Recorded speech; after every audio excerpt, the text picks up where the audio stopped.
সরকার কোনোদিন চায় না দুধেল গায়রা মূল স্রোতে ফিরে আসুক। সরকার চাই শওকত মোল্লাকে, সরকার চাই আরাবুলকে, সরকার চাই যে ভালো বোম বানতে পারে তাকে। সরকার কোনোদিনের জন্য প্রফেসর রবিউলকে চায় না, প্রফেসর আব্দুল মাতিনকে চায় না। সরকার কোনোদিনের জন্য শিক্ষিত মুসলিম হয়ে উঠুক চায় না। সরকার চায় না একজন মুসলিম প্রশ্ন করুক, সরকার চায় না একজন দলিত প্রশ্ন করুক, সরকার চায় না একজন আদিবাসী এটা বলুক যে ওই আপনার আমাদের সাথে এসে নৃত্য একটা পরিবেশন করে দিয়ে চলে গেলে হবে না, এসটি কোটায় কেন অন্য নন এসটিরা চাকরি পাচ্ছে এই কথা তুলুক। এটা সরকার কোনোদিন চায় না। এবার যারা প্রশ্ন করে ফেলছে তাহলে শিক্ষা প্রতিষ্ঠানকে ধ্বংস করতে হবে। শিক্ষা প্রতিষ্ঠান ধ্বংস করলেই কি হবে, এই প্রশ্নগুলো আর উঠবে না। সেই জন্য সুকৌশলে কুড়ে করে শিক্ষা প্রতিষ্ঠানগুলোকে ধ্বংস করছে। এখন ধরো যে যেখানে মাইনরিটিরা আছে, আমি দায়িত্ব নিয়ে বলছি, যেখানে আদিবাসী সমাজের মানুষ বেশি থাকে, যেখানে দলিতরা বেশি থাকে, যেখানে রাজবংশীরা বেশি থাকে, যেখানে কুর্মীরা বেশি থাকে, যেখানে মুসলমানরা বেশি থাকে, খোঁজ নিয়ে দেখুন শিক্ষা প্রতিষ্ঠানের বিহাল দশা। সে মাদ্রাসা হতে পারে, স্কুল হতে পারে, যাই হতে পারে, দেখুন খোঁজ নিয়ে শিক্ষা প্রতিষ্ঠান প্রথম কথা সেই সংখ্যার অনুপাতে নাই। দ্বিতীয় হচ্ছে আপনার শিক্ষা প্রতিষ্ঠান থাকলেও ছাত্র শিক্ষক রেশিও মেনটেন হয় না। তৃতীয় যে সমস্ত ইকুইপমেন্টের প্রয়োজন আছে, সায়েন্স থেকে শুরু করে কম্পিউটার থেকে শুরু করে অত্যাধুনিক বা আধুনিকভাবে পাঠ্যদানের জন্য যে ইকুইপমেন্টের প্রয়োজন আছে সেগুলো নীল। আরে কম্পোজিট গ্রান্ট পর্যন্ত তাদের দেয় না। এই আমি বলেছি দায়িত্ব নিয়ে, যে সমস্ত এই যে পিছিয়ে বর্গের সম্প্রদায়ের আছে খোঁজ নিয়ে দেখুন স্কুলগুলোতে শৌচাগার নাই ঠিকঠাক, শৌচালয় ঠিকঠাক নয়, থাকলেও মহিলাদের জন্য পশ্চিমবাংলায় দেখুন যে সমস্ত এলাকাতে মহিলাদের জন্য সেপারেটেড টয়লেটের ব্যবস্থা কত পার্সেন্টেজ আছে, নেই বললেই চলে। তো এইগুলো হচ্ছে সুকৌশলে। আজকে আমরা যেখানে এসে উপস্থিত হয়েছি, আনএডেড টিচারদের আনএডেড শিক্ষা প্রতিষ্ঠান পশ্চিমবাংলায় 235টি আছে। 2021 সালের আগে থেকে এই দীর্ঘদিন ধরে আন্দোলন হয়ে আসছে। 2021 সালে মাননীয় মুখ্যমন্ত্রী মহাশয়া তিনি একটা ভোট প্রচারে গিয়ে মুর্শিদাবাদের বিভিন্ন জায়গায় বলেছেন, মুর্শিদাবাদ তো মুসলিম ভোটটা সব থেকে বেশি, মুসলিম ভোটটা নিতে হবে। বিভিন্ন জায়গায় বলেছেন এই আনএডেড শিক্ষা প্রতিষ্ঠানগুলোকে এডেড করে দেবো। খুব ভালো কথা, মুসলমানরা দুহাত ভরে ভোট দিল। কিন্তু এই 5 বছর হতে চলেছে, 4 বছর অতিবাহিত হয়ে যাওয়ার পরেও এখনো এদেরকে এডেড করলেন না। শুধু তাই নয়, এইখানে যে বাচ্চাগুলো পড়াশোনা করে 1 লক্ষের আশেপাশে বাচ্চা আছে কম বেশি, যে বাচ্চারা পড়াশোনা করে মিড ডে মিল পায় না, স্কুল ব্যাগ পায় না, জুতো পায় না, কন্যাশ্রী রূপশ্রীর যে সমস্ত ফ্যাসিলিটিস গুলো আছে একটাও কিছু এরা পায় না। বুঝতে পারছেন?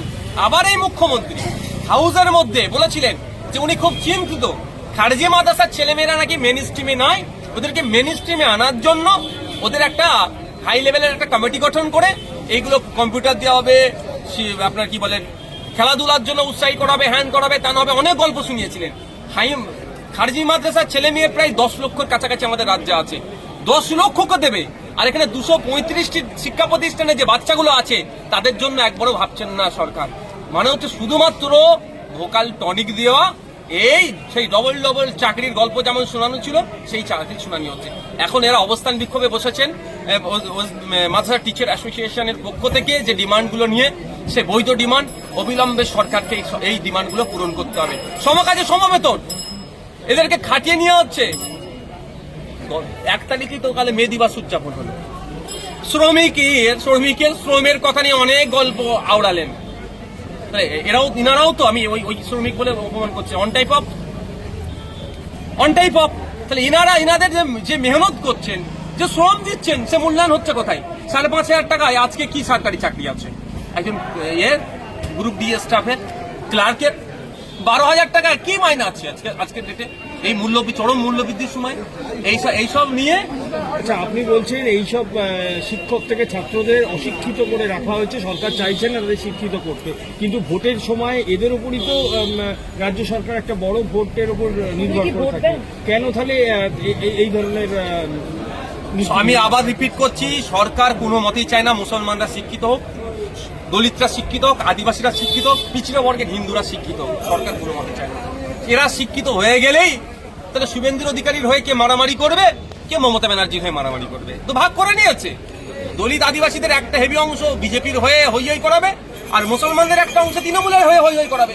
যদি আজকে দলিত আদিবাসী মুসলমানরা বুঝতে পারে যে আমি হিংসা করলে আমার নামে যে মামলা হবে, আমার লাইফ শেষ হবে, তাহলে কি আর হিংসা করতে যাবে না? তাহলে শুভেন্দু অধিকারীর হয়ে কেউ কথা বলবে না, মারপিটেও যাবে না, আর মমতা ব্যানার্জির হয়ে কেউ মারপিট করতে আসবে না, কেউ বোম বাঁধবে না। সেই জন্য সুকৌশলে সরকার পিছিয়ে বর্গের মানুষকে অশিক্ষিত করে রাখার চেষ্টা করছে।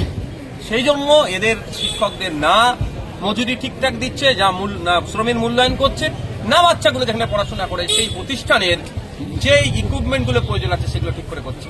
আচ্ছা, এরা লড়াই আন্দোলনের মধ্যে দিয়ে দাবিটা সরকারের থেকে নিতে চায়, কিন্তু সেভাবে এখনো পর্যন্ত এদের আন্দোলন দাঁড়ানো। সেক্ষেত্রে কি আদালতের ব্যবস্থা হওয়া উচিত, নাকি শুধু রাস্তায় বসে থাকলেই দুটোই? আমি দুটো আদালতের বলেছি আজকে আইনের বিশেষজ্ঞ যারা আছে তাদের সাথে কথা বলে হকের জন্য লড়াই হবে এবং মাঠে ময়দানে লড়াই হবে। মাঠে ময়দানে লড়াইটা হচ্ছে বেশি ইফেক্টিভ হবে। হ্যাঁ, গণতান্ত্রিক প্রক্রিয়ায় শান্তিপূর্ণ হবে। সরকারের লাগাতার আন্দোলন চালিয়ে যেতে হবে। আপনি যে বলেন দানা বাঁধেনি, বিন্দু বিন্দুতেই সিন্ধু করে পরিণত হয়। আজকে এটা দেখেছেন, আজকে স্টেজে নওশাদ সিদ্দিকীকে দেখেছেন। আগামী দিনে স্টেজে বাংলার অলিতে গলিতে যারা বিভিন্ন সামাজিক আন্দোলন, রাজনৈতিকভাবে যারা অন্যায়ের বিরুদ্ধে কথা বলে, আমি আপনাকে কথা দিয়ে যাচ্ছি স্টেজে আমি হাজির করবো তাদের। আমি কথা দিয়ে যাচ্ছি এখানে হাজির হতে হবে। এটা শুধু একটা রাজনৈতিক দলের লড়াই নয়, এটা আইএসএফ এর লড়াই নয়, এটা সমাজের লড়াই। সমাজের প্রতিটি সেক্টরের মানুষকে স্টেজে হাজির হতে হবে। আচ্ছা, এই বিন্দুকে সিন্ধু করতে কি ছাত্রদের বা তাদের অভিভাবকদের আমি বলেছি তো, প্রয়োজনে অভিভাবকদেরকেও রাস্তায় নামতে হবে। প্রয়োজনে যে ছাত্রটা কম্পিউটার এডুকেশন পাচ্ছে না তাকেও প্ল্যাকার্ড ধরে রাস্তায় নামতে হবে। সে বাচ্চাটা বলবে আমি শিক্ষা প্রতিষ্ঠানে আমার কম্পিউটার এডুকেশন আমার প্রয়োজন আছে, আমাকে কম্পিউটার প্রোভাইড করা হোক আমার স্কুলে। সেই ছাত্রটি বলবে ডিজিটাল ক্লাসরুমের প্রয়োজন আছে আমার, আমি পাচ্ছি না, আমার স্কুলে ডিজিটাল ক্লাসরুম দেওয়া হোক, ব্যবস্থা করা হোক। সেই ছাত্রটি রাস্তায় নামবে, প্ল্যাকার্ডে লিখে রাখবে আমারও মিড ডে মিলের প্রয়োজন আছে, আমিও একবেলা মিড ডে মিল খেতে চাই, আমার স্কুলে নাই, আমার ব্যবস্থা করো। সে ছাত্রটি বা সেই মেয়েটি, সেই কন্যাটি প্ল্যাকার্ড ধরে রাস্তায় নামবে, লিখবে আমার ব্যাগের প্রয়োজন, আমার জুতোর প্রয়োজন, আমার এই যে কন্যাশ্রী রূপশ্রী বা যেগুলো যা আছে এগুলো প্রয়োজন আছে, আমাকে প্রোভাইড করাও। এই যে ধরে নামবে রাস্তায়। সেই দাবিটা আনতে গিয়ে তো আদালতের অনুমতি সাপেক্ষে এখানে বসতে হচ্ছে। সেই দাবি আদায়ের জন্য রাস্তায় বসার অনুমতি পাচ্ছে না। আগামী দিনে কি হচ্ছে দেখুন, আগামী দিনে দেখতে থাকুন। গণতন্ত্র যখন আমাকে অপশন দিয়েছে প্রোটেস্ট করার, আমি প্রোটেস্ট করব। গণতন্ত্র আমাকে অপশন দিয়েছে লিগাল ব্যাটেল। বোথ সাইড আমরা স্ট্রং হই লাগবো। আজকে সূত্র হয়েছে, এটা আগামী দিনে বিক্ষে পরিণত হবে। রাজ্য বাজেটে বরাদ্দ করা হয় মাদ্রাসা স্কুলগুলিতে, কিন্তু সেক্ষেত্রে এটাকে অবস্থানে বসতে হচ্ছে। সেটা তো অবাক। 5,500 কোটি টাকা মতো, 5,500 কোটি টাকা এই বছরে ফিনান্সিয়াল ইয়ারে ফর দ্য ইয়ার 2025 and 2026 এর জন্য বরাদ্দ করা হয়েছে। আর দেখুন, আর মাদ্রাসার টিচাররা প্রতিভা বর্মনও আছে আমাদের, আর আমাদের আবু সিদ্দিকও আছে। আমি হিন্দু মুসলমানের ক্লাসিফিকেশন করছি না, বোঝানোর জন্য বলছি। একজন কুচবিহার থেকে এসেছে, তো একজন হুগলি ফুরপুরা শরীফ থেকে এসেছে, একজন হাওড়া থেকে এসেছেন, তো একজন দিনাজপুর থেকে এসেছেন। তাদের কি অভিযোগ? যে এই বাচ্চাদের মিড ডে মিল পাচ্ছে না, বইপত্র পাচ্ছে না, আপনার শিক্ষা সামগ্রী পাচ্ছে না, একটা অভিযোগ। আর একটা অভিযোগ হচ্ছে পরিকাঠামোর অভাব শিক্ষা প্রতিষ্ঠানে, আর সাথে সাথে আরেকটা গুরুত্বপূর্ণ অভিযোগ যে তাদের সাম্মানিক দেওয়া হচ্ছে না। তাহলে এই 5,500 কোটি টাকা বরাদ্দ করে কোথায় যাচ্ছে? অমুকের আপনার বেডের নিচে যাচ্ছে, না তমুকের কাজে লাগাচ্ছে?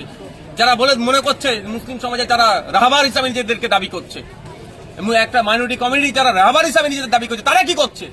তাদেরকেও কিন্তু আগামী দিনে জবাব নেব আমরা। যে একটি অনির্দিষ্টকালের অনশনের পরিকল্পনা করছে তারা, এখন শুধু 4-5 দিনের জন্য হয়েছে, সেটা কি আপনি সমর্থন করেন? অনির্দিষ্টকালের অনশনের রাস্তায় গণতান্ত্রিক প্রক্রিয়ায় শান্তিপূর্ণ যে কোনো আন্দোলনে নওশাদ সিদ্দিকী সমর্থন করে।